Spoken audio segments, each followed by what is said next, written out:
మొత్తంగా టీడీపీ జనసేన పొత్తులో భాగంగా అభ్యర్థులను ప్రకటించడం జరిగింది. టీడీపీకి సంబంధించి 94 మంది అభ్యర్థులను, అదేవిధంగా జనసేనకు సంబంధించి 24 మంది అభ్యర్థులను అయితే ప్రకటించడం జరిగింది. ఇదే అంశానికి సంబంధించిన పూర్తి సమాచారాన్ని కడప నుంచి మా ప్రతినిధి సురేంద్ర మరింత సమాచారం అందిస్తారు. సురేంద్ర.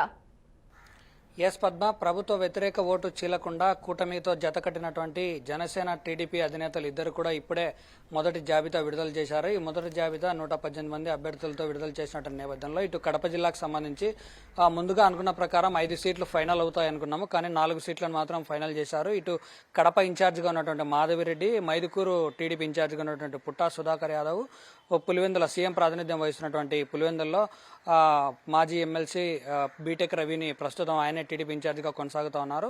ఆయన ఫైనల్ చేశారు. ఇకపోతే 4వ సీటుగా ఇటు కడప, మైదుకూరు, అలాగే ఇప్పుడు ఉన్నటువంటి అన్నమయ్య జిల్లా కేంద్రమైనటువంటి రాయచోటిలో మండిపల్లి రాంప్రసాద్ రెడ్డి.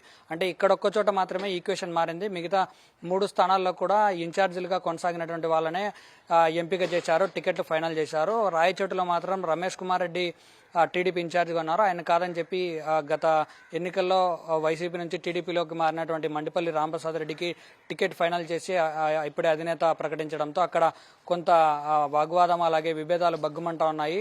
అంతేకాకుండా కడప నగరంలో ఉన్నటువంటి టీడీపీ ఇన్ఛార్జిగా అమీర్ బాబును పక్కన పెట్టి మాధవిరెడ్డికి ఇచ్చినప్పటి నుంచి కూడా టీడీపీలో దూసుకెళ్తా ఉంది. కాబట్టి ఆమెకి టికెట్ ఫైనల్ చేశారు. మొత్తంగా 10 నియోజకవర్గాలు ఉంటే ఉమ్మడి కడప జిల్లాలో 4 సీట్లు మాత్రమే ఫైనల్ చేశారు. ఇక బీజేపీతో పొత్తు కోసమే ఈ వారం రోజులు వెయిట్ చేస్తున్నట్టుగా తెలుస్తోంది. ఇప్పుడు రాబోయే వారం రోజుల్లో బీజేపీ అగ్రనాయకులు ఏపీలో పర్యటించబోతున్నారు, పొత్తులపై కూడా చర్చించబోతా ఉన్నారు.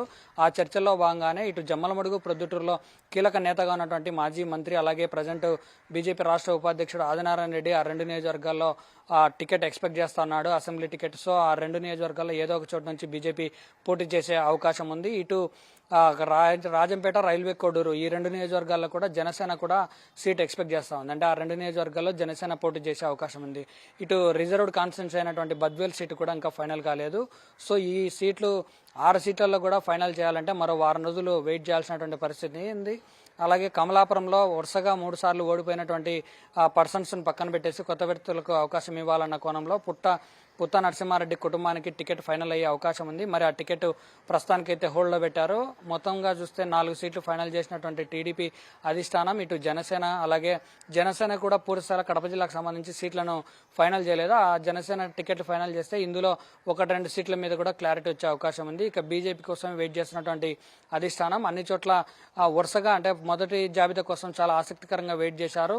అనుకున్న ప్రకారమే 3 సీట్లు అయితే ఫైనల్ అయ్యాయి. ఒక్కటి మాత్రమే కొంచెం డిఫరెంట్గా మండిపల్లి రామప్రసాద్ రెడ్డికి టికెట్ కేటాయించడంతో అక్కడ వర్గ విభేదాలు అయితే ఎక్కువగా ఉన్నాయి. మాజీ ఎమ్మెల్యేగా ఉన్నటువంటి రమేష్ కుమార్ రెడ్డి పార్టీని వీడే అవకాశం కూడా స్పష్టంగా కనిపిస్తూ ఉంది. ఇప్పటికే క్లస్టర్ ఇన్ఛార్జీలు మొదలు పెట్టుకొని నియోజకవర్గ స్థాయి నేతల్లో ఉన్నటువంటి అందరూ కూడా పార్టీ సభ్యత్వాలకు కూడా రాజీనామా చేసినటువంటి పరిస్థితి. ఈ అలజడి మరి కొన్ని రోజులు కొనసాగే అవకాశం ఉంది. ఎందుకంటే పూర్తి స్థాయిలో సీఎం జిల్లాలో టికెట్లు ఫైనల్ చేయాలి. అలాగే ఎట్టి పరిస్థితుల్లో అధికారం ఈసారి టీడీపీ జనసేన కూటమి అధికారం చేజిక్కించుకునే లక్ష్యంలో భాగంగానే టికెట్లు ఫైనల్ చేసే క్రమంలో 1-2 సార్లు ఆలోచించి నిర్ణయాలు తీసుకోవడంతోనే ఈ జాబితా కూడా ఆలస్యమైంది.